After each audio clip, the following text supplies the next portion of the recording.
Hello friends, कैसे हो आप सभी लोग। आई होप सभी अच्छे होंगे, स्वस्थ होंगे और निरंतर पढ़ाई भी कर रहे होंगे। मैं एमके सर आप सभी का फिर से स्वागत करता हूं आपके अपने YouTube channel mister India coaching classes में।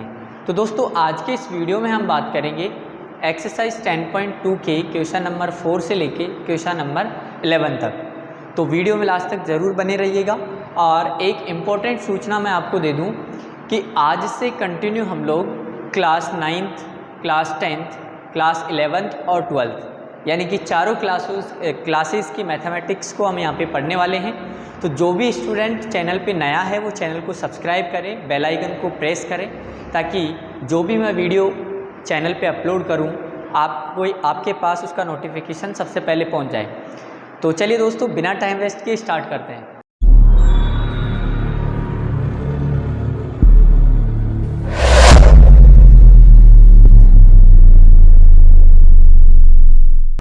तो चलिए दोस्तों, क्वेश्चन नंबर 4 स्टार्ट करते हैं। क्वेश्चन नंबर 4 है हमारे पास कि प्रूव दैट हमें सिद्ध करना है कि the tangent drawn at the ends of a diameter of a circle are parallel. देखो, हमें एक सर्कल बनाना है और एक सर्कल पर हमें एक डायमीटर बनाना है। सर्कल के अंदर हमें क्या बनाना है? डायमीटर। देखो, क्वेश्चन समझ में आना इम्पोर्टेंट है। पहले क्वेश्चन समझ में नहीं आएगा तो हम सॉल्यूशन कर ही नहीं सकते इसका। देखो, डायमीटर बनाएंगे। डायमीटर क्या होता है? जो सर्कल के सेंटर से जाता हो। सर्कल के सेंटर से जाने वाली कोड को हम लोग क्या कहेंगे? डायमीटर कहेंगे। ये डायमीटर हमने बना दिया ए बी, और ए बी डायमीटर के एंड पॉइंट, देखो इसने साफ साफ बोला है कि डायमीटर के एंड पॉइंट्स पर हमें दो टेंजेंट्स ड्रॉ करनी है, दो टेंजेंट्स हमें बनानी है, और ये दोनों टेंजेंट्स जो होती है वो पैरेलल होती है। ये हमें प्रूफ करना है। इसमें ए पर हमने एक टेंजेंट बनाई और एक हमने बी पर टेंजेंट बनाई, ठीक है। ये दोनों टेंजेंट्स पैरेलल होती हैं। इस टेंजेंट का हम लोग नाम दे देते हैं आर एस, और इसका हम पी क्यू नाम दे देते हैं, ठीक है। सेंटर को हम ओ नाम देंगे। यहाँ देखो, प्रूफ हमें क्या करना है एक बार फिर से हम लोग ध्यान से समझेंगे, और क्वेश्चन में दे क्या रखा है वो ध्यान से समझेंगे। देखो, क्वेश्चन में गिवन है हमें कि आर एस और पी क्यू हमें दो टेंजेंट्स दे रखी है और ए बी हमारे पास कोड है। हमें ये प्रूफ करना है कि आर एस और पी क्यू दोनों पैरेलल हैं। पैरेलल प्रूफ कैसे करेंगे? इसके लिए आपको एक प्रॉपर्टी पता होनी चाहिए कि दो लाइन को जब एक ट्रांसवर्सल इंटरसेक्ट करे, दो लाइन को एक ट्रांसवर्सल इंटरसेक्ट करे। ट्रांसवर्सल क्या होगी? जैसे ये कोई लाइन है हमारे पास, एल लाइन, कोई दो एम और एन लाइन को इंटरसेक्ट कर रही है दो अलग अलग पॉइंट पे, तो एल क्या होगी? फिर उस केस में ट्रांसवर्सल होगी, त्रियक रेखा होगी। ट्रांसवर्सल या हिंदी में क्या कहेंगे? इसको त्रियक रेखा कहेंगे, ठीक है। यहाँ देखो कौन सी प्रॉपर्टी हमारे काम आएगी, वही मैं समझाने की कोशिश करूँगा आपको। यहाँ पे देखो, ट्रांसवर्सल के एक ही डायरेक्शन में बनने वाले, ट्रांसवर्सल के एक ही डायरेक्शन में, या तो राइट साइड में या फिर लेफ्ट साइड में, ट्रांसवर्सल के एक ही डायरेक्शन में बनने वाले इंटीरियर एंगल या तो ये और ये दोनों इंटीरियर एंगल है, एक ही डायरेक्शन में बन रहे हैं दोनों, या फिर ये दोनों इंटीरियर एंगल है, दोनों एक ही डायरेक्शन में बन रहे हैं। अगर इनमें से कोई दो इंटीरियर एंगल्स का सम हम 180 दिखा दें, तो उस केस में फिर m पैरेलल हो जाएगा किसके? n के। या तो तुम इसका और इसका दिखा दो सम, या फिर इन दोनों का सम हम लोग 180 दिखा दें। बातें की है, दोनों से ही हम कह देंगे कि लाइंस क्या होगी? पैरेलल होगी। यहाँ पे देखो ध्यान से हम ऑब्जर्व करेंगे तो आर एस और पी क्यू दो हमारे पास ट्रांसवर्सल हैं और m और n की तरह बिहेव कर रहे हैं। कौन? आर एस और पी क्यू। यहाँ पे ए बी को अगर हम एक्सटेंड करें, ऊपर और नीचे की ओर बढ़ाएं थोड़ा सा इसको, तो ये ट्रांसवर्सल की तरह काम कर रहा है, त्रियक रेखा की तरह काम कर रहा है। और त्रियक रेखा की एक ही डायरेक्शन में बनने वाली कोई भी दो एंगल्स का सम हम 180 दिखा देंगे। इसको हम एंगल फर्स्ट नाम दे देंगे, इसको एंगल 2 नाम दे देंगे। दोनों का सम हम 180 दिखा देंगे तो हमारा काम हो जाएगा। हम कह देंगे कि पी क्यू पैरेलल हो जाएगा किसके? आर एस के, ठीक है। तो देखो स्टार्ट करते हैं। सबसे पहले हम लोग गिवन लिखेंगे, गिवन के बाद में हमें प्रूफ क्या करना है वो हम लोग लिखेंगे। तो देखो सॉल्यूशन में हमें गिवन क्या है, गिवन सबसे पहले हमें लिखना है, गिवन है कि P Q and R S are two tangents and, और क्या गिवन है हमें, ए बी क्या है, and A B is a कोड, ए बी इज ए कोड, ए बी क्या है हमारे पास, कोड है, ठीक है। ए बी इज ए कोड, ए बी हमारे पास कोड है, दो पी क्यू और आर एस हमारे पास टेंजेंट है। प्रूफ क्या करना है, प्रूफ में देखो, टू प्रूव हमें करना है कि पी क्यू पैरेलल होगा किसके, आर एस के, बस यही हमें करना है। स्टार्ट कहाँ से करें, मैंने बता दिया आपको। यहाँ देखो, एंगल फर्स्ट और एंगल टू दोनों ही 90 डिग्री होंगे, क्यों होंगे सोच के देखो, कई बार किया है हमने। यहाँ देखो, ओ ए एक रेडियस है, ओ ए एक त्रिज्या है, और आर एस एक टेंजेंट है, स्पर्श रेखा है, और त्रिज्या स्पर्श रेखा पर यानी कि रेडियस टेंजेंट पर परपेंडिकुलर होती है। हमने पिछले वीडियो में सीखा है, थ्योरम भी की थी हमने। यहाँ पे ओ बी एक रेडियस है और पी क्यू क्या है, हमारे पास एक टेंजेंट है, और हम जानते हैं कि रेडियस टेंजेंट पर परपेंडिकुलर होती है। तो रेडियस पर टेंजेंट पे परपेंडिकुलर होती है, तो दोनों ही एंगल 90 डिग्री के हो जाएंगे। तो यही हमने लिखना है यहाँ पे, सेंस करके हम लोग लिखेंगे कि angle first is equals to angle two, दोनों कितने होंगे, 90 डिग्री के होंगे। रीज़न ज़रूर हमें लिखना है, रीज़न क्या लिखेंगे कि radius at a point of contact, radius at a point of contact, radius at a point of contact is perpendicular to the tangent, की जो हमारे पास त्रिज्या होती है। हिंदी में कैसे लिखना है, देखो कि स्पर्श बिंदु पर त्रिज्या स्पर्श रेखा के लंबवत होती है, ठीक है। आगे देखो, this implies angle first plus angle two का जो सम होगा वो कितना हो जाएगा, एंगल फर्स्ट भी हमारे पास 90 डिग्री है और एंगल टू भी कितना है, 90 है।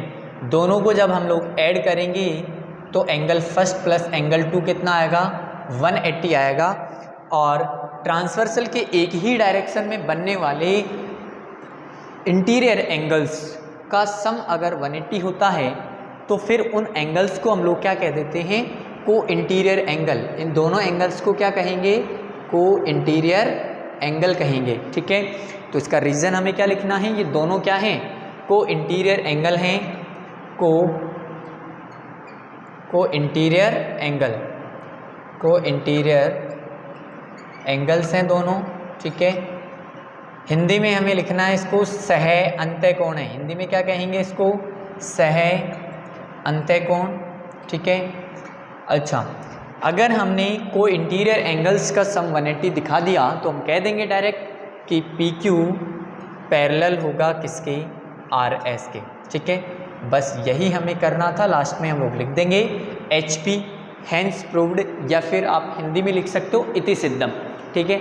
इस तरीके से हमारा क्वेश्चन नंबर 4 कंप्लीट होता है। आई होप सभी को अच्छे से समझ में आया होगा, इसमें ज़्यादा कुछ समझने का था नहीं। हमने दो को इंटीरियर एंगल्स का सम 180 दिखाया और दोनों लाइन्स प्रूफ हो गई पैरेलल, ठीक है। तो चलिए नेक्स्ट क्वेश्चन स्टार्ट करते हैं। तो देखिए दोस्तों, क्वेश्चन नंबर 5 हमारे पास, प्रूव दैट, हमें सिद्ध करना है the perpendicular at the point of contact to the tangent to a circle passes through the centre. देखो क्वेश्चन समझते हैं पहले कि हमें एक सर्कल बनाना है, एक सर्कल पर हमें एक टेंजेंट ड्रॉ करनी है, एक सर्कल बना के हमें एक टेंजेंट ड्रॉ करनी है, ठीक है। कहीं से भी गुजार सकते हो आप, यहाँ से गुजार सकते हो, इधर से, ऊपर से, जहाँ भी आपकी मर्जी है, बस एक ही पॉइंट पर टच करनी चाहिए, ठीक है। हमने यहाँ पर एक टेंजेंट बनाई, इस टेंजेंट के पॉइंट ऑफ कांटेक्ट पर, पॉइंट ऑफ कांटेक्ट मान लो ये P है हमारे पास, टेंजेंट के पॉइंट ऑफ कांटेक्ट पर अगर हम परपेंडिकुलर ड्रॉ करें, परपेंडिकुलर बनाएं, इस पर लंब डालें, किस पे, स्पर्श बिंदु यानी कि पॉइंट ऑफ कांटेक्ट पर अगर हम परपेंडिकुलर ड्रॉ करें, परपेंडिकुलर डालें, तो ये परपेंडिकुलर कहाँ से जाएगा, सर्कल के सेंटर से जाएगा, पासेस थ्रू द सेंटर। यही हमें प्रूफ करना है कि अगर हम किसी टेंजेंट पर, टेंजेंट के पॉइंट ऑफ कांटेक्ट पर अगर हम लोग परपेंडिकुलर ड्रॉ करें तो 100% श्योर है कि वो सेंटर के अलावा और कहीं से जा ही नहीं सकता। बस यही हमें प्रूफ करना है, ठीक है। कैसे प्रूफ करेंगे, स्टार्ट करते हैं। देखो सबसे पहले हमें डायग्राम बनाना है, यही सेम डायग्राम बना देंगे हम लोग। देखो सबसे पहले हमें एक सर्कल बनाना है।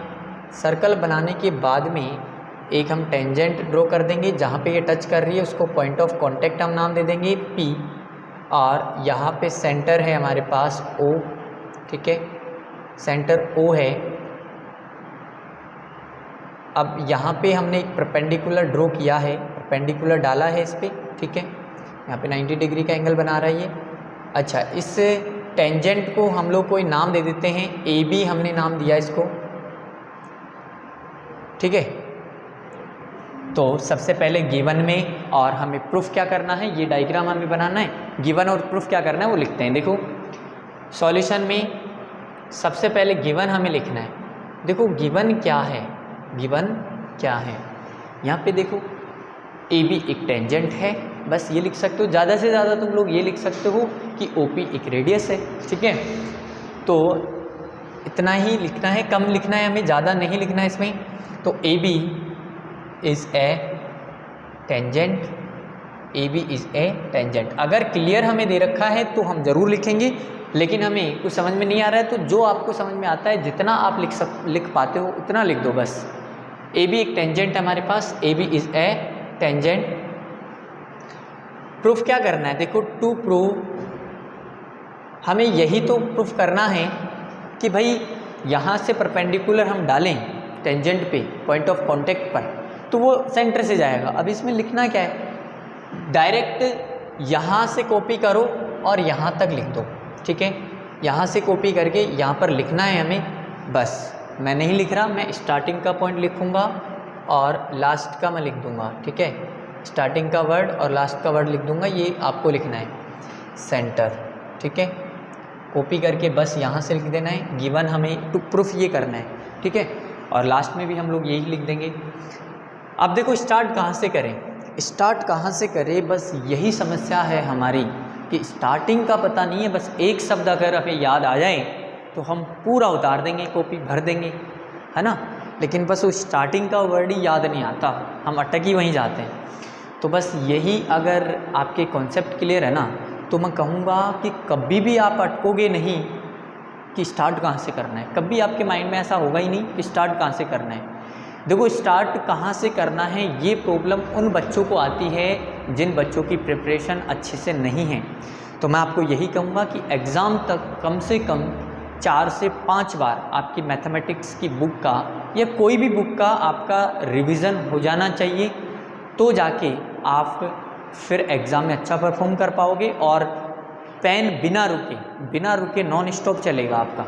ये मैं गारंटी से कह सकता हूँ, दावे से कह सकता हूँ कि जिस भी बच्चे ने या जिन भी बच्चों ने हर एक क्वेश्चन को मैथमेटिक्स में 4 से 5 बार निकाल लिया ना दिसंबर तक या एग्ज़ाम से पहले, तो मैं कहूँगा कि उन बच्चों का एक भी क्वेश्चन सिंगल ऐसा नहीं होगा जिनमें उनका पेन रुकेगा, ठीक है।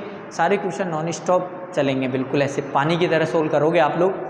लेकिन बस उसके लिए मेहनत करनी पड़ेगी थोड़ी बहुत हमें, वो मेहनत हम लोग हमारे हाथ में है, वो और कोई नहीं कर सकता, ठीक है। तो यहाँ देखो स्टार्ट कहाँ से करें, स्टार्ट हमें ये करना है कि देखो ध्यान से हम लोग देखेंगे कि OP जो है वो परपेंडिकुलर है किस पे, AB पे। यहीं से स्टार्ट करते हैं। तो देखो OP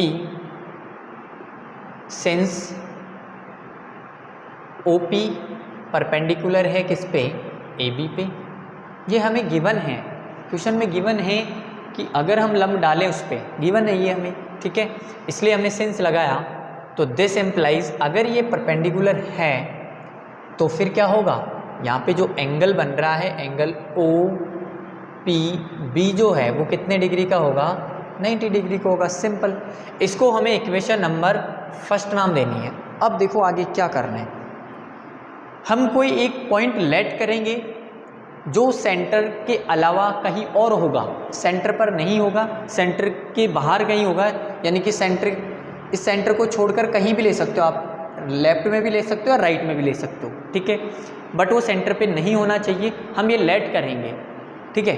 तो हमने एक पॉइंट लेट किया, यहाँ पे M है, और अगर पॉसिबल है तो हम M पॉइंट से परपेंडिकुलर डाल रहे हैं किस पे, P पर। बस M पॉइंट हमने लेट किया जो सेंटर O पर नहीं है, और M से हमने परपेंडिकुलर डाला किस पे, AB पर। अगर ये MP परपेंडिकुलर है AB पे, इसका मतलब एंगल MPB कितने डिग्री का होगा, 90 डिग्री का होगा, ठीक है। तो यही स्टार्ट करेंगे, देखो यहीं से स्टार्ट करना है आगे कि if possible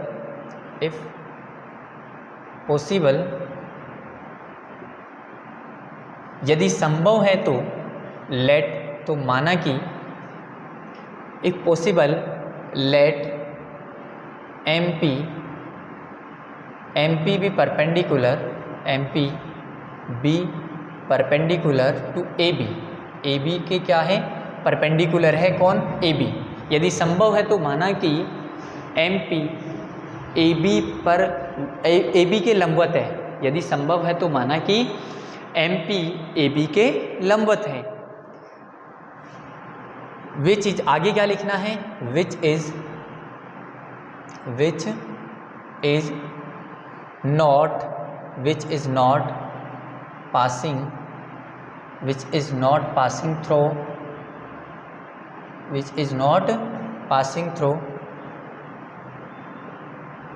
through center O,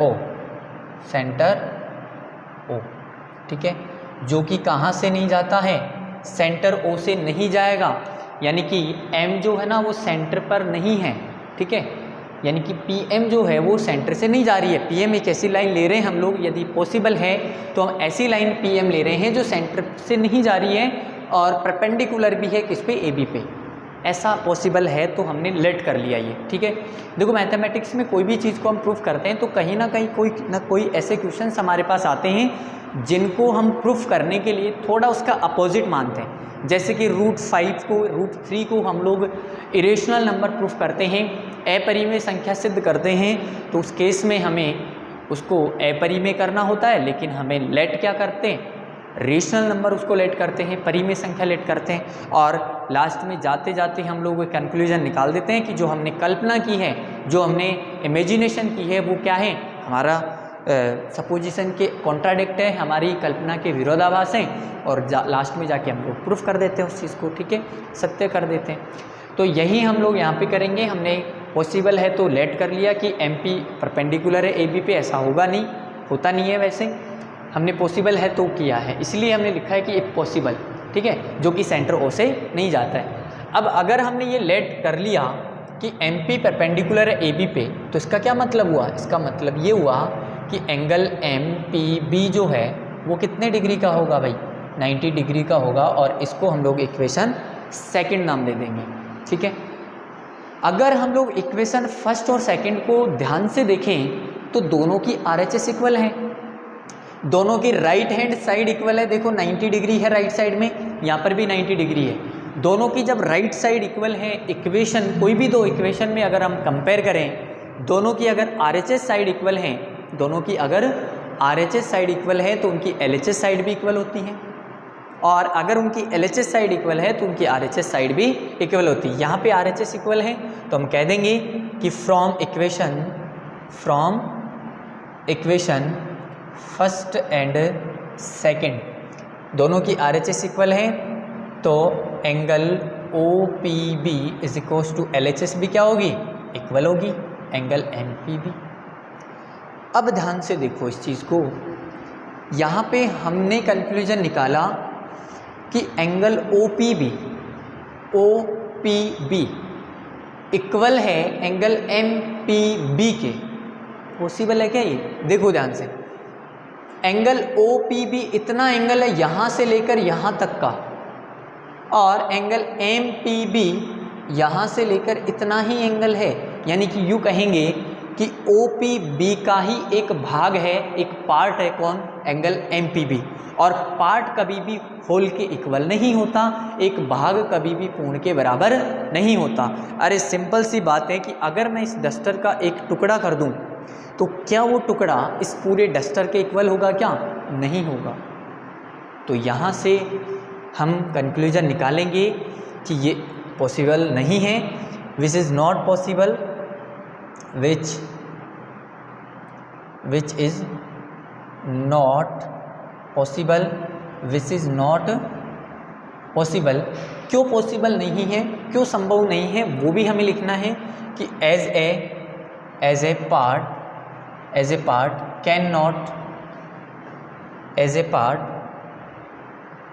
can not B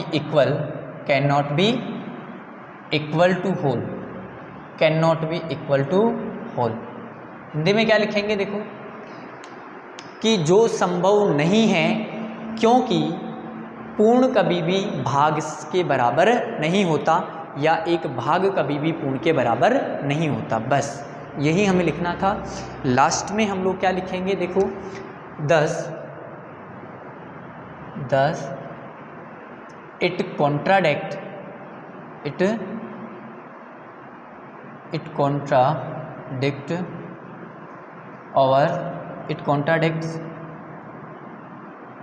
our supposition, जो कि हमारी कल्पना का क्या है? विरोधाभास है। इट कॉन्ट्राडिक्ट आवर सपोजिशन, जो कि हमारी कल्पना का क्या है? विरोधाभास है। कि हमने कल्पना की थी कि भाई ये 90 डिग्री है, और अगर ये 90 डिग्री है तो भाई इसके इक्वल होना चाहिए, लेकिन इक्वल नहीं है। तो इसका मतलब ये हुआ कि हमने जो कल्पना की थी, यहाँ पे इमेजिनेशन की थी, वो गलत थी। अतः हम कह देंगे कि भाई जो आप परपेंडिकुलर ड्रॉ करोगे, टेंजेंट के पॉइंट ऑफ कांटेक्ट पर अगर आप परपेंडिकुलर ड्रॉ करोगे, परपेंडिकुलर डालोगे, तो उसको सेंटर से ही जाना पड़ेगा। सेंटर के अलावा फिर वो परपेंडिकुलर कहीं से जा ही नहीं सकता। सिंपल सी बात है। तो यही हमें लिखना है। लास्ट में हेंस करके हम लोग लिख देंगे अतः क्या लिख देंगे? यहीं से छापना है यहाँ तक, ठीक है। एज इट इज़ हमें उतार देना है लास्ट में। इस वाली लाइन में मैं स्टार्टिंग का वर्ड लिख देता हूँ कि द परपेंडिकुलर, फिर लास्ट में बीच में आपको लिखना है, और लास्ट में सेंटर आ गया, ठीक है। इतना आपको करना है। बहुत इजी क्वेश्चन है और बहुत ही इम्पोर्टेंट क्वेश्चन है। एग्जामिनर को थोड़ा सा हार्ड पेपर अगर बनाना होगा तो 100% इस क्वेश्चन को ज़रूर वो इसमें शामिल कर सकता है, चैप्टर नंबर 10 से, ठीक है। तो आई होप सभी को समझ में आया होगा। चलिए फिर नेक्स्ट क्वेश्चन। तो देखिए दोस्तों, क्वेश्चन नंबर हमारे पास 6 है कि द लेंथ ऑफ टेंजेंट। हमें एक टेंजेंट की लेंथ दे रखी है। कितनी लेंथ दे रखी है? देखो इस क्वेश्चन में हमें कन्फ्यूज़न हो जाता है कि बच्चे समझ लेते हैं कि 5 सेंटीमीटर जो है वो टेंजेंट की लेंथ है, जबकि ऐसा नहीं है। टेंजेंट की जो लेंथ है हमारे पास, वो देखो आगे उसने बोला है, क्वेश्चन को ध्यान से हमें पढ़ना है थोड़ा सा। देखो the length of A tangent from A point A. यहाँ तक तो उसने टेंजेंट की बात की है। आगे देखो उसने क्या बात की है कि पॉइंट ए, अब यहाँ से उसने पॉइंट ए की बात कर दी कि point A at distance 5 centimetre from the centre, कि जो ए हमारे पास पॉइंट है, ये ए पॉइंट सेंटर, किसके सेंटर? सर्कल के सेंटर से 5 सेंटीमीटर की डिस्टेंस पर है। कौन? ये पॉइंट ए। ये टेंजेंट की लेंथ नहीं है हमारे पास 5 सेंटीमीटर, ये किसकी लेंथ है? ये इस पॉइंट ए की लेंथ है। ये इस पॉइंट ए की लेंथ है हमारे पास। ये पॉइंट ए है, सेंटर के सर्कल के सेंटर से ये डिस्टेंस है हमारे पास 5 सेंटीमीटर, ठीक है। आगे उसने अब बोला है किसके लिए? टेंजेंट के लिए। अब the centre of the circle is 4 centimetre. कितनी है टेंजेंट की लेंथ? 4 सेंटीमीटर है। टेंजेंट आप या तो इधर बना लो या फिर ऊपर बना लो, कहीं पर भी आप लोग बना सकते हो। ये हमने टेंजेंट बना दी, ठीक है। हमें क्या फाइंड आउट करना है? Find the radius of the circle. हमें सर्कल की रेडियस निकालनी। बहुत इजी क्वेश्चन है, पीजीटी लग जाएगा, पाइथागोरस प्रमेय लग जाएगा, और बहुत इजी तरीके से हो जाएगा। किया है हमने। ये हमारे पास 4 सेंटीमीटर है, ये हमें 5 सेंटीमीटर दे रखा है। और यहाँ से यहाँ पर 90 डिग्री का एंगल होता है, और 90 डिग्री का एंगल हुआ तो राइट एंगल ट्राइंगल हो गया, और राइट एंगल ट्राइंगल में हम लोग पाइथागोरस प्रमेय लगा देंगे, पीजीटी लगा देंगे और हमारा आंसर आ जाएगा। बहुत बहुत ईजी क्वेश्चन है, पहले भी हमने किया है ऐसा, है ना। तो देखो डायग्राम हम लोग बना लेते हैं इसमें। ये हमारे पास सर्कल है, यहाँ पर हमारे पास कोई पॉइंट ए है, इस सर्कल का सेंटर ओ है, ये डिस्टेंस हमारे पास कितनी है 5 सेंटीमीटर है, और यहाँ पे हमने एक टेंजेंट ड्रॉ की, और टेंजेंट के पॉइंट ऑफ कांटेक्ट पर परपेंडिकुलर होता है रेडियस, ठीक है, ये 90 डिग्री है। ये हमें 4 सेंटीमीटर दे रखा है, हमें ओपी निकालना है, ओपी या फिर हाँ ठीक है कुछ भी नाम दे सकते हैं, उससे कोई फ़र्क नहीं पड़ता। ओपी हमें फाइंड आउट करना है। तो देखो कैसे करेंगे, सबसे पहले हमें पी को 90 डिग्री दिखाना पड़ेगा। तो सॉल्यूशन में हम लोग लिखेंगे कि गिवन क्या है, सबसे पहले गिवन लिख दो। गिवन है हमें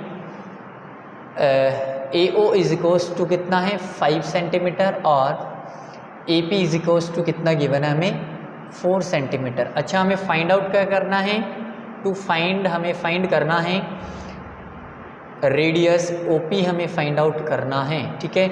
स्टार्ट कहाँ से करेंगे, देखो स्टार्ट हमें करना है कि सेंस एंगल जो P है वो 90 डिग्री होगा, और 90 डिग्री क्यों होगा इसका रीज़न हम लिखेंगे, बहुत बार काम आएगा ये, मैं कह रहा हूँ याद कर लो कि radius at a point of contact, at a point of contact, radius at a point of contact is perpendicular to the tangent, to the tangent, कि जो हमारे पास स्पर्श बिंदु पर त्रिज्या स्पर्श रेखा के लंबवत होती है, हमने कई बार लिखा है ये रीज़न, है ना। तो नाउ अब क्या करेंगे, इन ट्राइंगल इन राइट, क्या लिखेंगे, right triangle A P O में, in right triangle A P O, समकोण त्रिभुज ए पी ओ में हम क्या करेंगे, यूजिंग पीजीटी, पाइथागोरस प्रमेय से, ठीक है, यूजिंग पीजीटी। पीजीटी कहती है कि हाइपोटेन्यूज का square is equals to base का स्क्वायर प्लस परपेंडिकुलर का स्क्वायर, यानी कि कर्ण का स्क्वायर बराबर आधार का स्क्वायर प्लस लंब का स्क्वायर। अच्छा हाइपोटेन्यूज क्या है, कर्ण क्या है हमारे पास, हाइपोटेन्यूज है 90 डिग्री के सामने वाला, यानी 5 सेंटीमीटर, तो 5 का स्क्वायर हो गया, इज इक्वल्स टू बेस हमारे पास क्या है, देखो बेस यहाँ पे ओपी हो जाएगा हमारे पास, ओपी बेस हो गया, और परपेंडिकुलर क्या हो गया, देखो बेस और परपेंडिकुलर आप किसी को भी मान सकते हो, कोई फ़र्क नहीं पड़ता, आंसर में सेम आएगा यहाँ पे, है ना। यहाँ पे कोई दिक्कत नहीं है बेस और परपेंडिकुलर में, जो आपकी मर्जी हो, आप बेस एपी को भी मान सकते हो, आप बेस ओपी को भी मान सकते हो, कोई फ़र्क नहीं पड़ेगा उससे। यहाँ पे मैंने बेस ओपी को मान लिया, और ओपी हमें फाइंड आउट करना है, और परपेंडिकुलर हमारे पास 4 है, तो 4 का स्क्वायर 25 का स्क्वायर, सॉरी 5 का स्क्वायर 25 हो गया, ओपी स्क्वायर प्लस 16, ये हमारे पास OP square is equals to, ये 16 इधर जाएगा तो माइनस हो गया 25 माइनस 16, तो ओपी इज इक्वल्स टू कितना मिल गया हमें, यहाँ से 9 मिलेगा, और रूट उधर ये स्क्वायर हटेगा तो रूट चला जाएगा इधर, तो ओपी इज इक्वल्स टू कितना मिल गया हमें 3, किसका स्क्वायर होता है 3 का स्क्वायर होता है 9, तो हमें ओपी 3 सेंटीमीटर मिल गया। यही हमें फाइंड आउट करना था, ओपी निकालना था। ऐसे क्वेश्चन हमने पहले भी किए हैं, तो आई होप बहुत ज़्यादा मुश्किल क्वेश्चन नहीं है, मैं कहूँगा कि लेवल का क्वेश्चन है ही नहीं है ना, बहुत ही ज़्यादा इजी आ गया। अच्छे क्वेश्चन चल रहे थे अभी तक, लेकिन ये तो बहुत ही ज़्यादा आसान क्वेश्चन आ गया।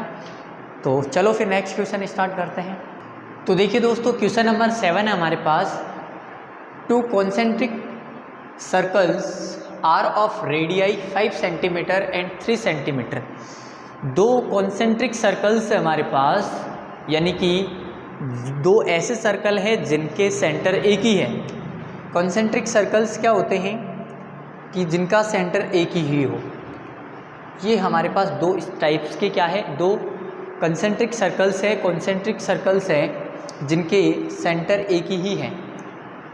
बड़े वाले की रेडियस हमारे पास 5 सेंटीमीटर है और छोटे वाले की रेडियस हमारे पास 3 सेंटीमीटर है। हमें क्या फाइंड आउट करना है, देखो find the length of the code, find the length of the code, हमें जीवा की लंबाई निकालनी है, हमें कोड की लेंथ फाइंड आउट करनी है। कौन सी कोड की लेंथ फाइंड आउट करनी है? आगे बोला उसने code of the larger circle, हमें बड़े सर्कल की कोड फाइंड आउट करनी है, कोड की लेंथ फाइंड आउट करनी है जो विच टचेज द स्मॉलर सर्कल। अब वो जो कोड, जिस कोड की हमें लेंथ फाइंड आउट करनी है वो कोड स्मॉलर सर्कल यानी कि छोटे सर्कल को टच करती हुई जा रही है। यानी कि हम ऐसे कोई कोड बनाएंगे, ठीक है, ऐसा नहीं कि कहीं से भी हम पास कर दें, नहीं, वही उसी कोड की हमें लेंथ फाइंड आउट करनी है जो इसको टच करके जा रही है, छोटे वाले सर्कल को क्या करके जा रही है, टच करके जा रही है। इस कोड की हमें लेंथ चाहिए। बस यही क्वेश्चन है, बहुत इजी क्वेश्चन है। करते हैं, देखो स्टार्ट। डायग्राम बनाता हूँ मैं सबसे पहले। देखो डायग्राम में हमें दो सर्कल्स बनाने हैं जिनके सेंटर हमारे एक ही होंगे, ठीक है। ये दो सर्कल मैंने बनाए, आपको अच्छे से बनाने हैं, ठीक है। ये हमारे पास सेंटर O है सर्कल का सेंटर हमारे पास O है, ठीक है। यहाँ से हमें एक कोड ड्रॉ करनी है जो कि इसको टच करके जानी चाहिए, ठीक है। ये कोड हमने बना दी। इस कोड को हम लोग A B नेम दे देते हैं। यहाँ पे जिस पॉइंट पे टच कर रही है छोटे वाले सर्कल को ये कोड, इस पॉइंट को हम लोग कोई नाम दे देते हैं P। हमने P नाम दिया इसको। और सर्कल के सेंटर से हम लोग इस पे क्या डाल रहे हैं, परपेंडिकुलर ड्रॉ कर रहे हैं, ठीक है। सर्कल के सेंटर से हमने परपेंडिकुलर ड्रॉ किया, या फिर यूँ कह सकते हैं कि पॉइंट ऑफ कांटेक्ट है। छोटे वाले सर्कल के लिए AB एक टेंजेंट की तरह बिहेव कर रही है और ये point P point of contact की तरह काम करेगा छोटे सर्कल के लिए, स्मॉलर सर्कल के लिए। और पॉइंट ऑफ कांटेक्ट पर हमने रेडियस ड्रॉ की तो परपेंडिकुलर होगी 100%, ठीक है। ये इस पे लंबवत होगी, 90 डिग्री का एंगल बनेगा यहाँ पे। अब देखो हमें फाइंड आउट क्या करना है, हमें AB की लेंथ चाहिए। कैसे फाइंड आउट करेंगे थोड़ा सा समझ लेते हैं, उसके बाद में इसका सॉल्यूशन स्टार्ट करेंगे। देखो AB की हमें लेंथ चाहिए। OP हमारे पास छोटे वाले सर्कल की रेडियस है जो कि कितनी है हमारे पास 3 सेंटीमीटर, ठीक है। यहाँ से अगर मैं O को B से ज्वाइन कर दूँ तो OB जो हमारे पास है वो बड़े सर्कल की रेडियस है जो कि हमारे पास कितनी है 5 सेंटीमीटर गिवन है क्वेश्चन में। जब हम ट्राइंगल OPB में PGT लगाएंगे, पाइथागोरस प्रमेय जब हम लगाएंगे तो PB हमारे पास आ जाएगा। PB आने से क्या हमारा काम हो जाएगा, क्या बिल्कुल हो जाएगा। लेकिन जब हम PB निकालेंगे तो फिर PB ही आया हमारे पास। अगर हमें AP और मिल जाए तो फिर AP और PB को ऐड कर देंगे, जोड़ देंगे तो हमारे पास AB मिल जाएगा।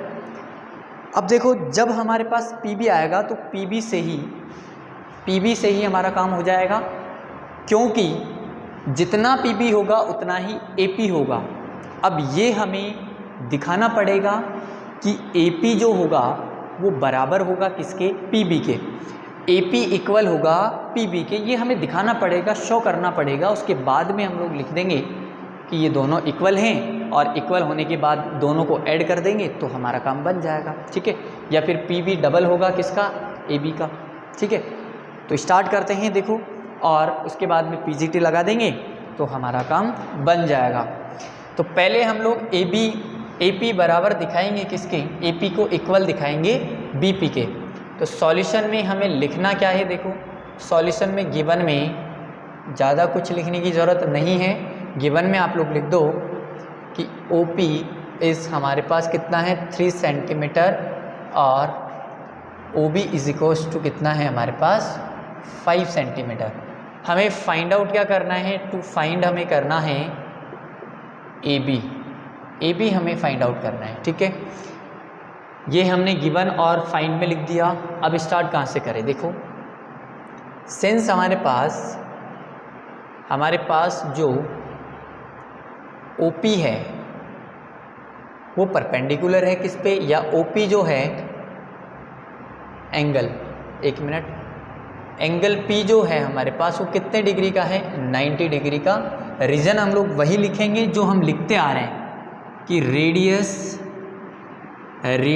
Eight a point of contact, radius at a point of contact, ये रीजन लिख देना पूरा, ठीक है। कई बार हमने लिख दिया है तो बार बार में इसको बताने की ज़रूरत नहीं है, पिछला वीडियो देख लेना, या इससे पहले वाला क्वेश्चन में भी मैंने लिखा है radius at a point of contact is perpendicular to the tangent, ये हमें लिखना है इसमें। आगे देखिए, दिस इम्प्लाइज, अगर ये हमारे पास P 90 डिग्री है, P की वैल्यू हमारे पास 90 डिग्री है, इसका मतलब क्या हुआ कि जो OP है हमारे पास वो BP पर क्या है, परपेंडिकुलर है। दिस इम्प्लाइज हम लोग यहाँ से लिख सकते हैं कि OP परपेंडिकुलर है किस पे, AB पर, ठीक है। ये क्यों लिखा है हमने, ये मैंने इसलिए लिखा है क्योंकि अभी हम इस स्टेटमेंट को काम लेते हुए हम लिखेंगे कि सिंस, अगर ऐसा है हमारे पास तो हम कह सकते हैं कि सिंस हम जानते हैं, देखो क्या जानते हैं मैं पहले समझा देता हूँ, कि जब भी हम लोग किसी सर्कल के अंदर कोड बनाएं और सेंटर से हम कोड पर परपेंडिकुलर ड्रॉ करें तो ये परपेंडिकुलर इस कोड को बाइसेक्ट करता है, दो इक्वल पार्ट्स में डिवाइड कर देता है। कौन, ये परपेंडिकुलर। क्या कहा मैंने कि अगर हम किसी कोड पर, वृत्त की किसी जीवा पर अगर कोई लंब डालें, कोई परपेंडिकुलर ड्रॉ करें तो वो परपेंडिकुलर कोड को, जीवा को बाइसेक्ट कर देता है, समद्विभाजित कर देता है, दो इक्वल पार्ट्स में डिवाइड कर देता है। यानी कि ये हमारे पास सपोज करो टोटल कुल मिला के 4 होता तो ये यहाँ से यहाँ तक का पार्ट कितना है 2, और यहाँ से यहाँ तक का पार्ट भी कितना हो जाता, 2 हो जाता। ऐसा होता है कि अगर हम सेंटर से कोड पर परपेंडिकुलर ड्रॉ कर दें तो बाइसेक्ट करता है। तो बस यही हमें इसका रीज़न लिख कर यही लिखना है कि सिंस वी नो दैट, हम जानते हैं, सिंस वी नो दैट, हम क्या जानते हैं, we know that the perpendicular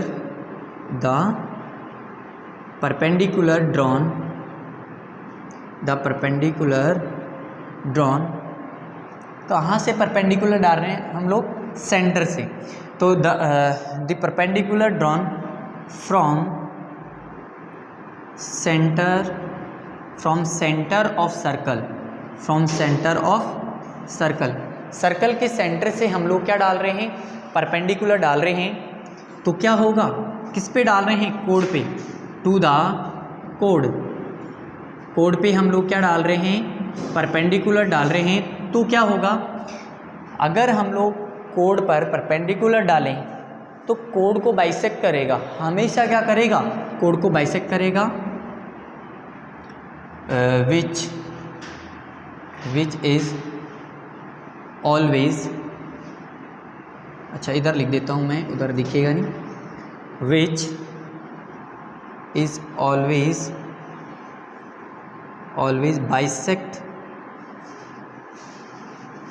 bisect the code, ठीक है, बाइसेक्ट द कोड। ये रीज़न हमें लिखना है, उसके बाद में हम डायरेक्ट लिख देंगे कि दिस इम्प्लाइज AP इक्वल होगा किसके, BP के, ठीक है। AP इक्वल होगा BP के, हमने कैसे लिखा है मैंने बहुत अच्छे से समझा दिया है। हिंदी में क्या लिखेंगे, देखो कि अतः हम जानते हैं कि वृत्त के केंद्र से जीवा पर डाला गया लंब जीवा को समद्विभाजित करता है, जीवा को बराबर 2 भागों में बांटता है, ऐसे भी हम लोग लिख सकते हैं, ठीक है। तो AP इक्वल हो गया BP के, अगर AP इक्वल हो गया BP के तो हम लोग क्या लिख सकते हैं, सिंस AP इक्वल है BP के, बस यही हमें प्रूफ करना था। अब देखो यहाँ से हम एक स्टेटमेंट बना लेते हैं, एक समीकरण बना लेते हैं। AB किससे मिलकर बनता है, सिंस AB बनता है हमारे पास AP प्लस किससे, BP से, यानी कि AP और BP को हम ऐड कर दें तो पूरा क्या बन जाएगा, AB बन जाएगा हमारे पास। तो यहाँ से AB is equals to AP की जगह हम क्या लिख सकते हैं, BP लिख सकते हैं, क्योंकि दोनों इक्वल हैं। तो इसकी जगह भी मैंने BP लिख दिया, ये पहले से BP था। तो AB इज इक्वल्स टू क्या हो गया हमारे पास 2BP, और इसको हम लोग इक्वेशन फर्स्ट नाम दे देंगे, आगे हमारे काम आएगा ये, ठीक है। इतना हमें स्टार्टिंग में करना है, ये चीज़ आप बाद में भी कर सकते हो, मैंने यहाँ पे पहले कर दिया है, ठीक है। अब हमें क्या करना है, ट्राइंगल ओ पी बी लेना है और इसमें पीजीटी लगानी है। तो in triangle O P B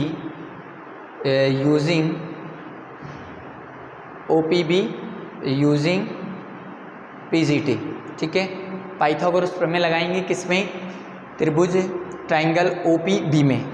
जब पीजीटी हम लोग अप्लाई करेंगे इसमें, तो पीजीटी क्या होता है, सिंस हाइपोटेन्यूज का square is equals to base का स्क्वायर प्लस परपेंडिकुलर का स्क्वायर। हाइपोटेन्यूज का स्क्वायर कितना है, हाइपोटेन्यूज है हमारे पास 5, तो 5 का स्क्वायर, बेस हमारे पास बीपी हो गया, प्लस परपेंडिकुलर कितना है 3 सेंटीमीटर, तो 3 का स्क्वायर 25 हो गया, इज इक्वल्स टू बीपी हमें फाइंड आउट करना है, प्लस 3 का स्क्वायर कितना हो गया 9।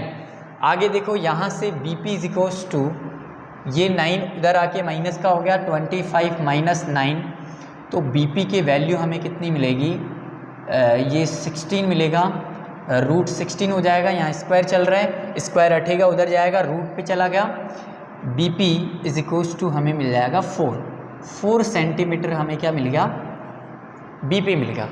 जब हमें 4 सेंटीमीटर बीपी मिल गया, तो बीपी की वैल्यू हम इक्वेशन फर्स्ट में रख देंगे, तो हमें क्या मिल जाएगा, एपी मिल जाएगा। तो यहाँ लिखना है कि from equation first and second, इसको सेकंड नाम दे दो, तो from equation first and second. आप ये भी लिख सकते हो कि putting the value of BP into equation first, जो मर्जी है आपकी वो लिख सकते हो कि समीकरण 1 में बीपी का मान रखने पर, ऐसे भी हम लोग लिख सकते हैं। मैंने यहाँ पे दोनों को इक्वेशन नाम दे दिया और लिख दिया कि समीकरण 1 और 2 से, from equation first and second से क्या होगा, A B is equals to BP की वैल्यू कितनी रख देंगे हम लोग 4, तो A B is equals to कितना मिलेगा हमें 8 सेंटीमीटर। बस यही हमें फाइंड आउट करना था, यही हमें निकालना था। बहुत इजी क्वेश्चन है। देखो पीजीटी लगाने में आई होप किसी को भी दिक्कत नहीं है, यहाँ तक का थोड़ा सा समझने का था, जिसमें ये तो हमें फाइंड आउट क्या करना है, गिवन क्या है ये लिखा है नॉर्मल, और ये हम बहुत बार लिख के आए हैं स्टार्टिंग से। बस ये लाइन हमें थोड़ी सी ध्यान रखनी है, इस लाइन के लिखते ही हम लोग डायरेक्ट लिख देंगे कि एपी इक्वल हो गया बीपी के, और एपी अगर बीपी के इक्वल है तो फिर ये इक्वेशन बना ली, और इक्वेशन बनाने के बाद में पीजीटी अप्लाई किया और हमारा आंसर मिल गया। तो आई होप सभी को अच्छे से समझ में आया होगा क्वेश्चन नंबर 7। तो चलिए नेक्स्ट क्वेश्चन स्टार्ट करते हैं। तो दोस्तों आज की इस वीडियो में हम क्वेश्चन नंबर 7 तक ही बात करेंगे, आगे के क्वेश्चंस को हम नेक्स्ट वीडियो में कवर करने वाले हैं। उम्मीद करता हूँ कि सारे क्वेश्चन समझ में भी आए होंगे। फिर भी अगर आपको कुछ डाउट रहता है तो आप कमेंट करके बताइए, मैं उसका रिप्लाई आप लोगों को ज़रूर दूंगा। फिर मिलते हैं नेक्स्ट वीडियो में। जय हिंद दोस्तों।